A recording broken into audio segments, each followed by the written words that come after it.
Antes de empezar a tratar de explicar la doctrina de la reprobación, déjenme decirles que las bendiciones salvadoras que fluyen de la elección soberana de Dios no las disfrutan todos los que son hechos a su imagen, pues el Señor Jesús afirma en su palabra que pocos entrarán por la puerta estrecha que conduce a la vida, y que muchos transitarán por el camino el camino amplio a la destrucción.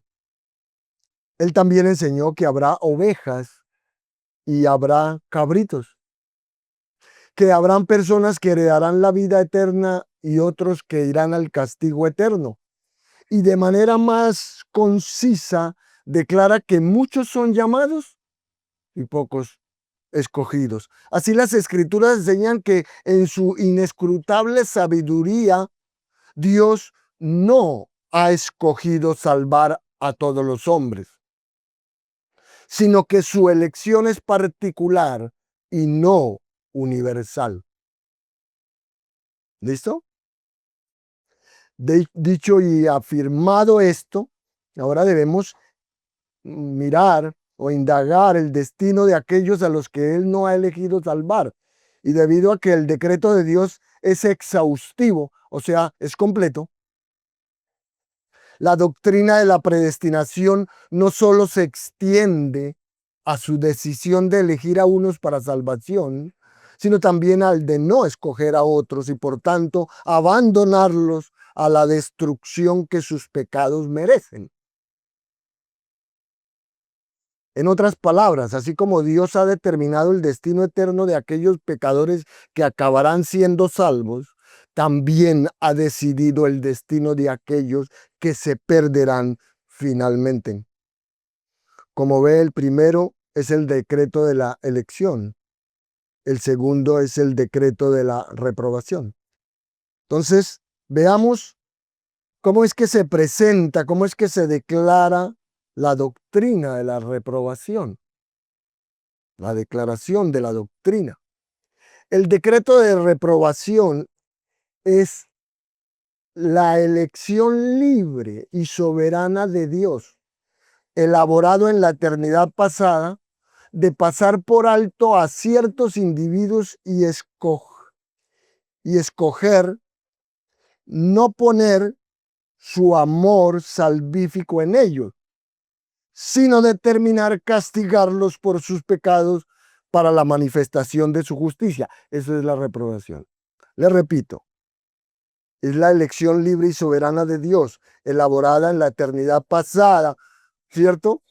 De pasar por alto a ciertos individuos y escoger no poner su amor salvífico en ellos, sino determinar castigarlos por sus pecados para la manifestación de su justicia. De ahí que la doctrina de la reprobación es una enseñanza difícil de aceptar. No difícil de entender, aunque también lo admitimos, ¿no? Es difícil de entender, pero es más difícil de aceptar, ¿no? Entonces, no resulta fácil contemplar las miserias del sufrimiento eterno en y por sí mismas, y menos aún, no resulta fácil considerar que el Dios que es amor, ¿cierto? El Dios que es amor, el Dios que es un salvador por naturaleza, ha determinado soberanamente consignar a los pecadores a un final tan desdichado. De manera que por la facilidad con la que se ofenden las sensibilidades del hombre en pecado caído, muchos cristianos, óigase bien, muchos cristianos, estos están dentro de nuestros que llamamos hermanos, muchos cristianos que aceptan la doctrina de la elección, no obstante, rechazan por completo la doctrina de la reprobación. Imagínese usted. ¿Eh? Muchos. Y se da también el caso que es rechazada por la facilidad y la frecuencia con que se malinterpreta esta doctrina. Por esta razón es necesario declarar con precisión lo que creemos y lo que no creemos respecto a la doctrina de la reprobación. En primer lugar, La reprobación suele mezclarse con frecuencia con una doctrina que es llamada la ultimidad equivalente. Y no se complique con eso. Esta ultimidad equivalente enseña que las acciones de Dios en la elección y la reprobación, las acciones de Dios tanto en la elección y la reprobación son perfectamente simétricas. Esto es lo que enseña esta ultimidad equivalente.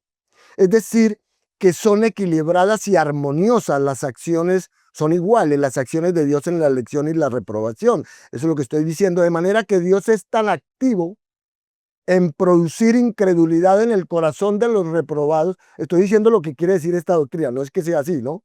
No vaya a entender. Estoy explicándola. En que Dios es tan activo en producir incredulidad en el corazón de los reprobados como lo es en producir fe en el corazón de los elegidos. Pero esto, por supuesto, erróneamente representa a Dios en la eternidad pasada, contemplando a toda la humanidad todavía no caída como moralmente neutral, decidiendo de manera arbitraria producir pecado e incredulidad en los reprobados, con el fin de tener la justificación de consignarlos al castigo eterno. Y aunque esto es lo que muchos piensan cuando oyen los términos de reprobación o de doble predestinación, esto es una burla caricatura de la doctrina bíblica de la reprobación. Esto es totalmente ajeno a las escrituras. Eso que le acabo de decir es totalmente ajeno a las escrituras. Es repugnante para el amor y la justicia de Dios. Y es una aberración del calvinismo histórico, porque el calvinismo no enseña eso, lo cual ha sido rechazado a lo largo de la ortodoxia reformada. ¿Eh? Porque en su lugar, las escrituras enseñan sobre una ultimidad desigual, ¿eh? No ultimidad equivalente, sino una ultimidad desigual. Eso es lo que enseñan las escrituras con respecto a la elección y a la reprobación. Es decir, aunque Dios decreta ciertamente tanto la salvación de algunos como la condenación de otros, existe una asimetría, o sea, una desigualdad necesaria en dichos decretos. ¿Eh?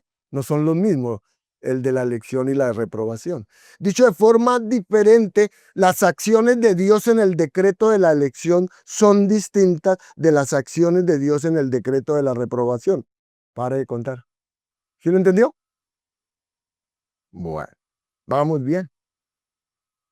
Esta simetría se observa en Romanos 9, 22, 23, por ejemplo, donde Pablo usa la voz activa en referencia a la involucración de Dios en la elección, ¿sí? Voz activa.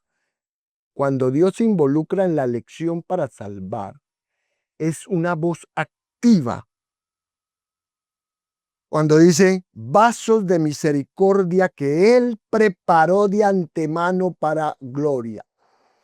Y en donde Pablo usa la voz pasiva para aludir a la involucración de Dios en la reprobación. Una voz pasiva en la reprobación. ¿Lo ve? Cuando dice vasos de ira preparados para destrucción. Entonces, cuando Dios escogió a unos y no a otros para salvación, no fue que los consideró como moralmente neutrales, no señor, sino como criaturas ya caídas. Y con esto no queremos decir que ya hubieran sido creados y que ya hubieran pecado, porque el decreto de Dios es eterno y por tanto pretemporal, sino que lo que queremos decir es que desde la eternidad pasada, antes de que nadie hubiera sido creado, Dios contempló a todas las personas a la luz de su caída en Adán y por consiguiente las consideró como criaturas pecaminosas. ¿Listo? Desde la eternidad pasada somos pecadores. Así, en el caso de los elegidos, Él interviene de forma activa. Esto es que Dios pone su amor en ellos determina nombrar a Cristo como su Salvador y enviar al Espíritu Santo para que en su soberanía los despierte de la muerte espiritual a una nueva vida en Cristo. Sin embargo, en el caso de los no elegidos, Él no interviene, sino que, como escuchó, Dios se limita a pasar de largo, es decir, a dejarlos en su estado de pecaminosidad y después castigarlos por su pecado. ¿Lo entiende? A ver, ¿amén o no amén?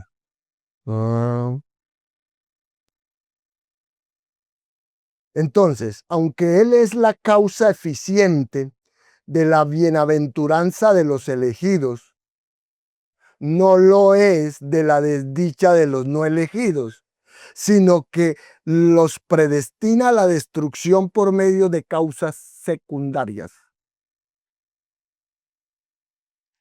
Así, los elegidos reciben misericordia porque no son castigados como merecen sus pecados. ¿Eh? Nosotros debíamos haber sido castigados. Entonces Dios nos dio misericordia, tuvo misericordia de nosotros. Pero en los no elegidos reciben justicia porque son correctamente condenados como merecen sus pecados. Por tanto, no se puede acusar a Dios de injusticia por ninguna de estas dos razones, ¿ve? Ya que todos son culpables, ¿cierto? Y porque Él no está obligado, oiga bien, Dios no está obligado a mostrar gracia para con nadie. ¿Lo entendió? Para con nadie, no está obligado a mostrar gracia con nadie. Ahora, en ocasiones, con el fin de distinguir de forma correcta entre la reprobación y la ultimidad equivalente, esa que le estaba hablando, o sea, al decir que las acciones de Dios en la elección y en la reprobación son iguales, las personas hacen declaraciones inexactas, precisamente respecto a cómo la elección y la reprobación son desiguales o asimétricas. Y en particular, con frecuencia afirman de manera errónea que la elección es positiva e incondicional, mientras que la reprobación es negativa y condicionada al pecado del hombre. Y aunque estas declaraciones pueden ser ciertas, dependiendo de lo que uno quiera decir, son confusas porque no distinguen entre dos elementos del decreto de reprobación. En la reprobación, ese decreto hay dos elementos. Uno, está la preterición. La preterición, que significa la decisión de pasar por alto a alguien al abandonarlo en su pecado. Eso es preterición.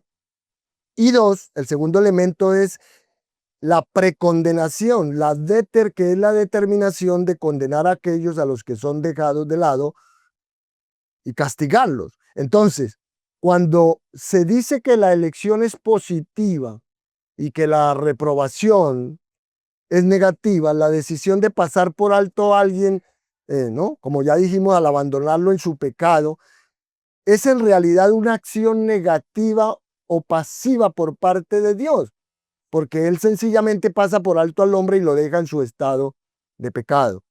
Sin embargo, cuando Dios, en la determinación de condenar a aquellos y luego castigarlos, que es precondenación, es una acción positiva, pues con ella Dios determina castigar el pecado de forma activa. Entonces, para describir con mayor precisión estos dos elementos, hermanos, o aspectos de la doctrina de la reprobación, que involucra la reprobación, estos dos elementos, aquí se habla de un elemento negativo, ¿cierto? O preterición, que les digo, un elemento negativo o pasivo, y de un elemento positivo o precondenación, ¿cierto? O activo, donde los términos negativo y positivo no son términos morales. Aquí no se está hablando de negativo y positivo para hablar de moralidad, no, sino que se refieren es a la ausencia o a la presencia de la acción divina. Amén. Es a eso que se está refiriendo con negativo o positivo, a la presencia o ausencia de la acción divina. En una está ausente Dios, en el otro está activamente presente Dios. Entonces, como se expresa en Romanos 9:22, cuando habla de que los vasos de ira están preparados para destrucción, o como lo manifiesta primera de Pedro 2:8, cuando al referirse a ellos dice que son destinados a desobediencia, y en Judas 4, cuando éste dice que son designados para esta condenación. Entonces, ahí usted ve estas dos situaciones. Ahora bien, cuando se dice que la elección es incondicional y que la reprobación es condicional, la determinación de condenar a aquellos y luego castigarlos es en realidad condicional, porque Dios asigna a hombres a la condenación basándose en qué, en su pecado y en su culpa. Pero la decisión de pasar por alto a alguien y abandonarlo en su pecado, sin embargo, es incondicional. ¿Sí? Estoy hablando todavía de esos dos elementos, preterición y precondenación.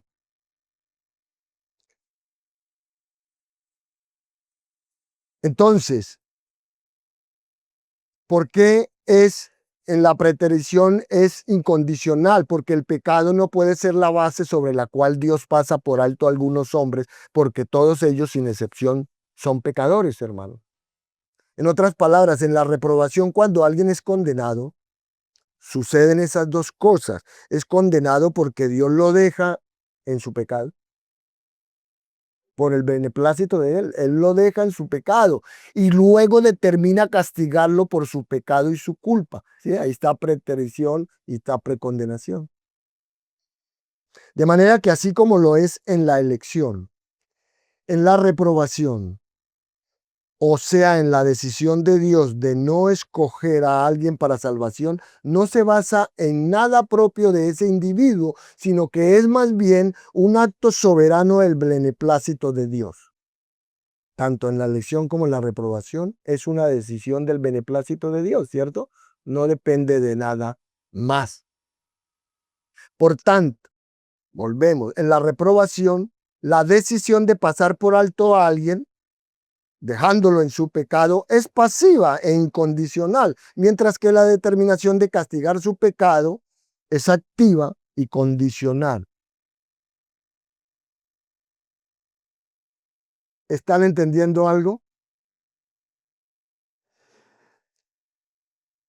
Por tal razón, afirmar que la elección es positiva, mientras que la reprobación es negativa, es dejar de enfatizar de la forma adecuada la naturaleza activa de la precondenación, ya que Dios determina condenar y castigar a las personas por su pecado y su culpa.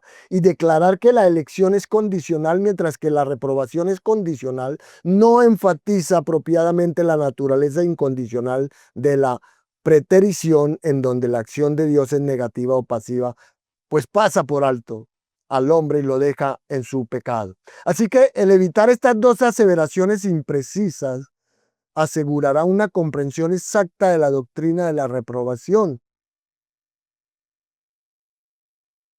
No debemos hablar en ese sentido tanto de la elección o hacer esa distinción más bien entre la elección y la reprobación. Ahora miremos la justificación de la doctrina. ¿Cómo es justificada esta doctrina de la reprobación en la Biblia? Una vez entendido lo que se pretende decir o no con reprobación,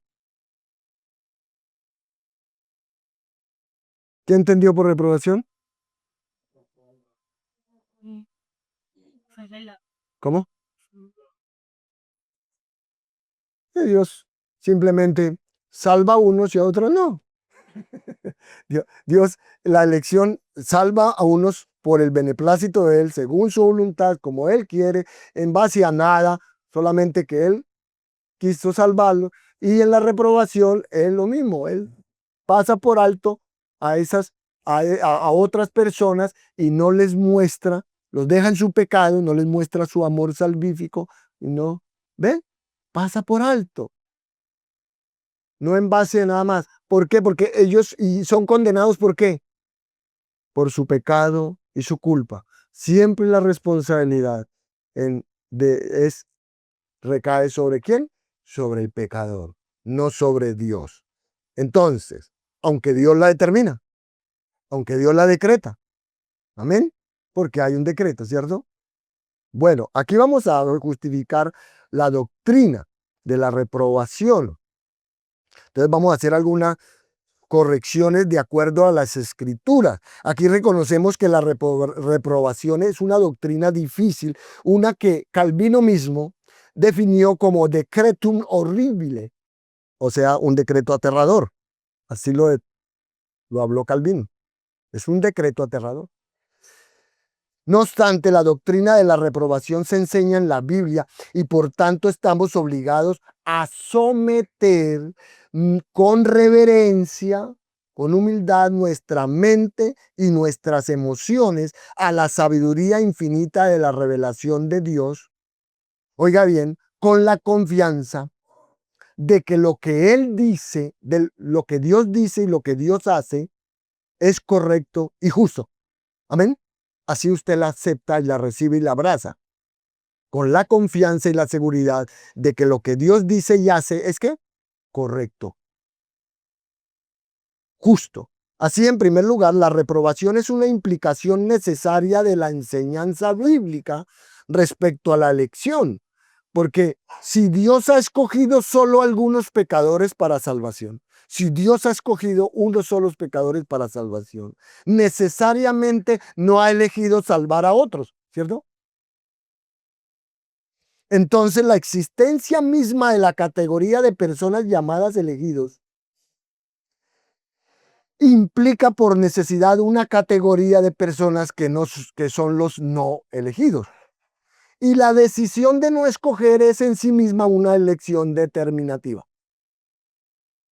Así como concluye Loraine Badner, un teólogo, profesor y escritor estadounidense, con acierto él dice, aquellos que sostienen la doctrina de la elección, pero niegan la de la reprobación, son inconsistentes, pues sostener la primera y negar la segunda convierte el decreto de la predestinación en un decreto ilógico y desproporcionado. El credo que sostiene la primera pero niega la segunda, lo podemos comparar con un águila herida tratando de volar con una sola ala. Entonces, la reprobación no solo está implícita en la doctrina bíblica de la elección, sino que también se enseña de forma explícita en el Nuevo Testamento. En su primera epístola, el apóstol Pedro habla de los incrédulos que tropiezan en la palabra siendo desobedientes, a lo cual fueron también destinados. Allá en primera de Pedro 2.8 está eso.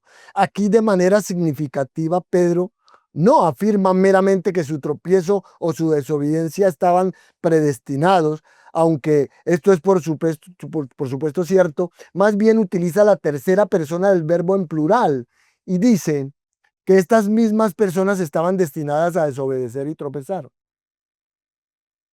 Así que cuando uno pregunta, ¿por quién fueron pues destinadas las personas a esta situación? La única respuesta razonable es que fueron destinadas por aquel que lo destina todo, Dios mismo. De manera similar, Judas habla de los falsos maestros que turban o turbaban más bien a la iglesia con su enseñanza respecto a que la salvación por gracia permitía libertinaje y sensualidad. Él los describe como algunos hombres que desde antes habían sido destinados para esta condenación. Eso está en Judas 4. El término griego traducido habían sido destinados literalmente significa que fue escrito de antemano. De modo que Judas aquí representa la reprobación que Dios hace de estos falsos maestros como las anotaciones de un guión en la eternidad pasada que debía ocurrir en su tiempo y al final del cual está su condenación. Es decir, se encuentran en aquellos cuyos nombres no han sido escritos en el libro de la vida del Cordero que fue inmolado desde el principio del mundo. Pero la porción, hermanos, de las Escrituras que con mayor claridad afirma la doctrina de la reprobación como ya lo hemos anunciado, es Romanos 9, donde Pablo expone la libertad soberana de Dios en una elección incondicional, al decir que así como Dios ha amado a Jacob, eso es elección, ¿cierto? Así como Dios ha amado a Jacob, elección, también ha aborrecido a Esaú, reprobación. Luego, Pablo prosigue y usa los tratos de Dios con Faraón para ilustrar la verdad de que Dios, de quien quiere, tiene misericordia, y al que quiere endurecer, endurece, y que actúa así para demostrar su poder y proclamar su nombre por toda la tierra. Eso es Romanos 9, 17, 18. Entonces, habiendo enseñado pues que Dios determina de forma inviolable el destino, tanto de los salvos como de los perdidos, sin tener en cuenta la voluntad, el esfuerzo ni el mérito humano, Pablo se anticipa a la objeción en los versos 19 al 21, ¿cierto? Que siempre resultan los avispados, ¿cierto? Y entonces dice, pero me dirás, Romanos 9, 21, ¿por qué pues inculpa Dios? Porque ¿quién ha resistido a su voluntad? Si nadie puede resistirse a la voluntad o el decreto soberano de Dios, ¿cómo puede pedir cuentas a las personas de una forma justa respecto a lo que no son capaces de hacer? Y Pablo responde a quienes le harían reproches a Dios y le recuerda que unos meros mortales no están en situación de exigirle responsabilidades a Dios, diciendo, mas antes, oh hombre, ¿quién eres tú para que alterques con Dios? ¿Quién es usted para que le reproche a Dios? ¿Quién es usted? Para que cuestione a Dios. ¿Quién es usted? ¿Quién soy yo? ¿Dirá el vaso de barro al que lo formó, ¿por qué me has hecho así? Pablo continúa entonces con esta analogía y escribe a Dios como alfarero, asemejando la elección de algunos como dar forma a un vaso de arcilla para un uso honroso, y compara la reprobación de los demás al moldear otro vaso de arcilla para un uso deshonroso. De ahí que es Jesús mismo quien define la libertad de Dios para hacer lo que quiere con lo suyo, allá en Mateo 20:15. Dios hace lo que quiere con lo suyo. Por eso Pablo pasa a describir a continuación ahí a los elegidos como vasos de misericordia que él preparó de antemano para gloria, y a los reprobados como vasos de ira preparados para destrucción. Como ve, estos vasos solo podrían haber sido preparados por el alfarero mismo, ¿cierto? Por el alfarero mismo. Y Pablo indica claramente que aquellos a los que él endurece, 9:18, son aquellos a los que él ha preparado para destrucción. Aunque con estos pasajes, hermanos, bastaría para justificar la doctrina de la reprobación. Las escrituras también hablan con claridad de los medios que Dios emplea para provocar la destrucción que ha decretado para los reprobados. Por tanto, al utilizar Pablo los tratos de Dios con Faraón para ilustrar la reprobación, es adecuado considerar el que Dios endureciera el corazón de este monarca como prueba de los medios de reprobación. Pues el propósito de Dios, ¿cuál era? Era manifestar la gloria de su poder redentor en la liberación de Israel de la esclavitud. Y para ello endureció el corazón de Faraón en muchas ocasiones. Del mismo modo, su propósito en la reprobación, oiga bien, el propósito de Dios en la reprobación también consiste en castigar con justicia los pecados de aquellos que no ha elegido salvar, endureciendo sus corazones como medio para alcanzar dicho fin. Pablo enseña esta idea explícitamente en segunda carta de Tesalonicenses, capítulo 2, verso 11 al 12, donde dice: por esto Dios les envía un poder engañoso para que crean la mentira, a fin de que sean condenados todos los que no creyeron a la verdad, sino que se complacieron en la injusticia.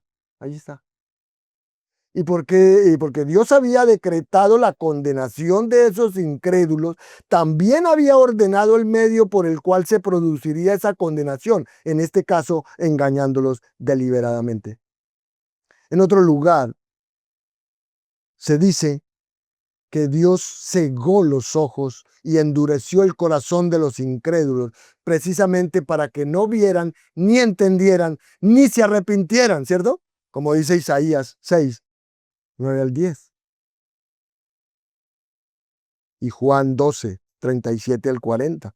Así, la propia respuesta de Jesús a esta realidad es dar gracias en público al Padre por esconder la verdad de los sabios y de los entendidos de este mundo, ¿no?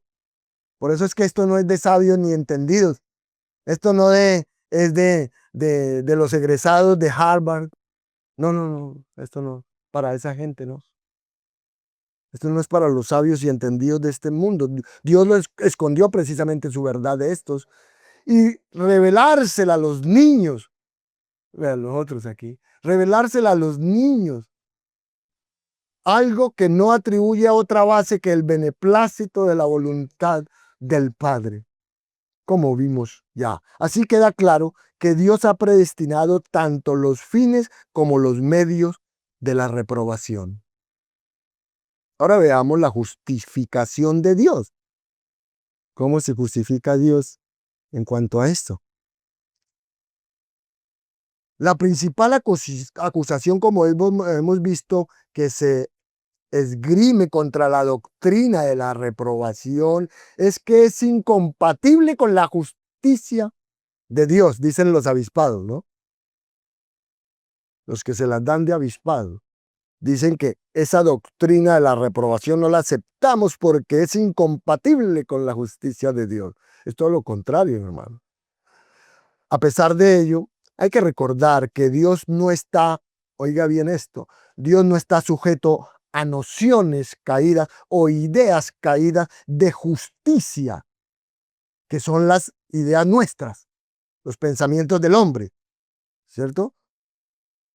Y tampoco Dios será juzgado en el banquillo de los acusados por razones humanas. Nunca, jamás. De ahí que la reprensión de Pablo para quienes presentaran tales cargos es adecuada cuando dice, oh, hombre, ¿quién eres tú para que alterques con Dios? Como ve, todas estas acusaciones nacen de la errónea presunción de que si Dios da gracia a cualquiera de sus criaturas, debe darla a todas. Eso es lo que piensa la gente. Como Dios da gracia a uno, debe darle a todas. ¿Y por qué? A mí no. ¿Y por qué no todo?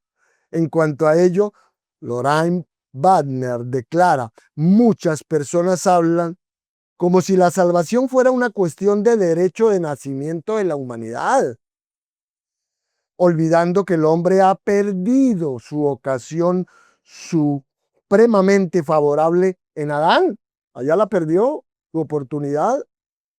Así pretenden hacer saber que Dios sería injusto si no les diera a todas las criaturas culpables la oportunidad de ser salvas.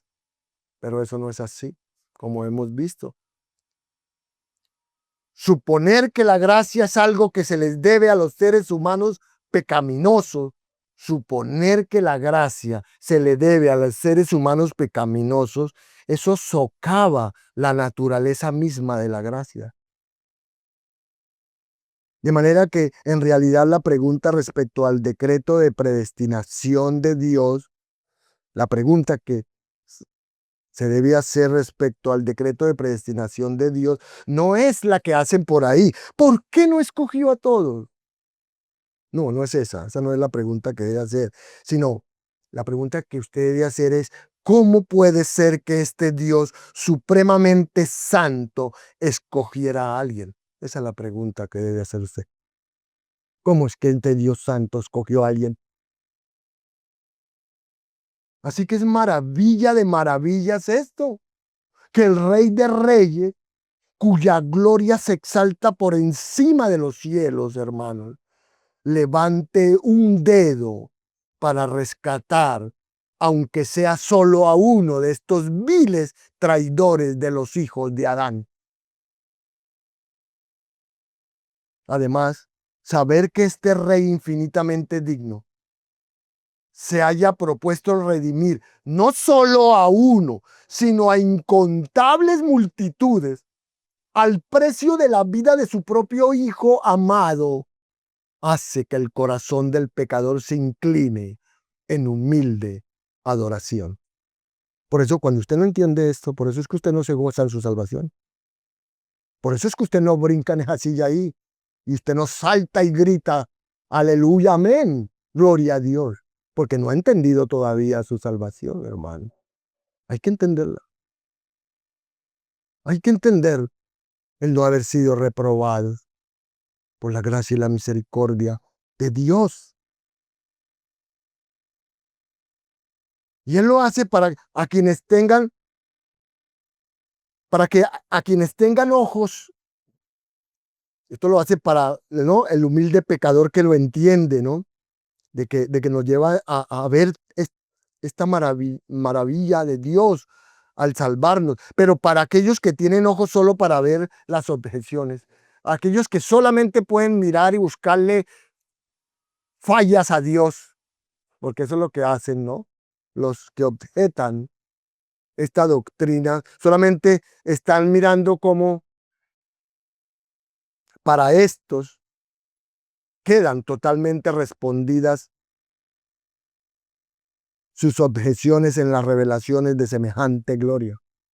Quedan prácticamente respondidas, hermanos. Y esta es precisamente la defensa que Pablo proporciona en Romanos 9, 22, 23, donde se reprende con severidad al arrogante objeto y se le indica que se tape la boca con la mano. Porque eso es lo que dice Pablo ahí. Tápese más bien la boca con la mano.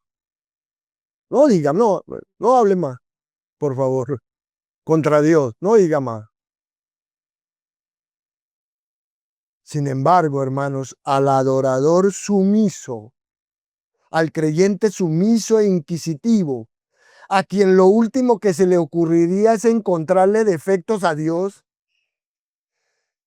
al creyente verdadero que simplemente quiere conocer a su Dios y adorarlo por quien Él es Él, Pablo le da otra respuesta respecto a cómo Dios sigue hallando fallos en aquellos que no pueden resistirse a su voluntad y afirma, y que si Dios, queriendo mostrar su ira y hacer notorio su poder, soportó con mucha paciencia los vasos de ira preparados para destrucción y para hacer notorias las riquezas de su gloria, las mostró para con los vasos de misericordia que Él preparó de antemano para gloria.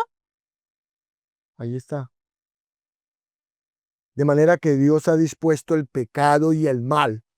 Dios ha dispuesto el pecado y el mal, incluso el castigo eterno de los impíos, para manifestarles a los elegidos las plenas glorias de su nombre. Y nadie lo ha explicado mejor que Jonathan Edwards.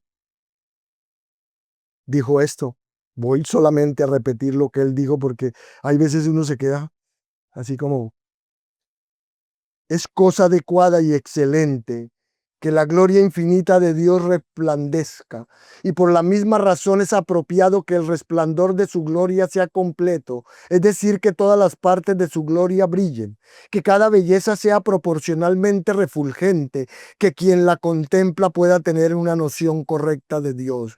Así no fue adecuado que una gloria fuera sumamente manifestada y otra no lo fuera en absoluto, sino que es necesario que la asombrosa majestad de Dios, su autoridad y su grandeza, su justicia y su santidad temibles fueran manifestadas. Y esto no podía ser así a menos que se manifestaran o a menos que pudieran decretarse el pecado y el castigo, para que la gloria que resplandeciera fuera muy imperfecta, tanto porque esas partes de gloria divina no brillarían del modo en que lo hacen las demás, como en ese caso la gloria de su bondad, su amor y su santidad sería tenue sin ellas. No apenas podrían resplandecer, Si no fuera correcto que Dios decretara, permitiera y castigara el pecado, no existiría manifestación alguna de la santidad de Dios en el odio del pecado, ni mostrando preferencia alguna en su providencia de piedad frente a él. No habría manifestación alguna de la gracia ni de la verdadera bondad de Dios para ser libre de todo tipo de mal, porque sería absolutamente imposible que las cosas fueran de otro modo. Y por mucha felicidad que concediera, su bondad no sería tan apreciada ni admirada, ni la sensación de ella sería tan grande. Y así como es necesario que exista el mal, porque la gloria de Dios solo sería imperfecta e incompleta sin él, también es necesario para la felicidad de la criatura, en aras de la completitud de esa comunicación de Dios para la cual Él creó el mundo. Porque la felicidad de la criatura consiste en el conocimiento de Dios y en el sentido de su amor. Y si el conocimiento de Él fuera imperfecto, la felicidad debería ser proporcionalmente imperfecta. Por tal razón, Dios ha decretado todo lo que ocurre, incluso la preparación de los vasos de ira para destrucción, con el fin de que su pueblo pueda disfrutar de la manifestación más completa de su gloria. Aquellos que le reprocharían a Dios haber ordenado el destino de los impíos para su propia gloria, deben recordar que lejos de un narcisismo megalómano, vanidoso, la búsqueda de Dios de su propia gloria es, como afirma Edward, para la felicidad de la criatura. Porque la felicidad de la criatura consiste en el conocimiento de Dios. No, nuestro conocimiento de Dios sería imperfecto si no viéramos la plena expresión de sus atributos de gracia, misericordia, perdón, justicia, rectitud y el resto del abanico de sus perfecciones. Sin embargo, ninguno de esos atributos podría expresarse por completo de no haber pecado que castigar y perdonar, de no haber pecadores con quienes tener gracia o ejercer justicia. Por tanto, Dios no es menos glorioso por haber dispuesto el mal. Todo lo contrario, y cuanto más magnifica su gloria, mayor es su amor hacia su pueblo. Por descontado, no se puede acusar a Dios de injusticia por hacer aquello que equivale al mayor beneficio para los que son suyos. Y la realidad de que todos se les ha ordenado que se arrepientan y crean en el Evangelio tampoco socava las doctrinas de la elección y la reprobación. Aquellos que suponen que la elección soberana de Dios es incompatible con la responsabilidad del hombre de creer, no le hacen justicia a la totalidad de la revelación de Dios. De hecho, inmediatamente después de la que es la doctrina más exaltada respecto a la divina soberanía, en Romanos 9, Pablo instruye con la misma claridad sobre la responsabilidad humana en Romanos 10, diciendo, declara que todo aquel que invocar el nombre del Señor será salvo. Encarga que los predicadores del Evangelio sean por eso enviados para llamar a todos al arrepentimiento, y describe la amorosa paciencia de Dios hacia los obstinados y los representan como alguien que extiende sus manos y los llama a la salvación. De ahí que las Escrituras no enseñan nunca que la soberanía absoluta de Dios obvie la responsabilidad del pecador de apartarse de sus pecados y confiar en Cristo. Tampoco se exhorta al pecador a determinar si Dios lo ha escogido para salvación o no. Su responsabilidad no consiste en discernir los consejos secretos del decreto de Dios, sino más bien en hacer caso a los claros mandamientos de las Escrituras, al arrepentimiento y a creer en el Evangelio, mis hermanos. Entonces, en conclusión, usted debe entender precisamente la frase que está ahí. Esa es la conclusión. ¿Usted quiere entender la elección y la reprobación? Ahí está. Los salvos reciben misericordia. Los no salvos reciben justicia, pero nadie recibe injusticia. Nadie. Amén.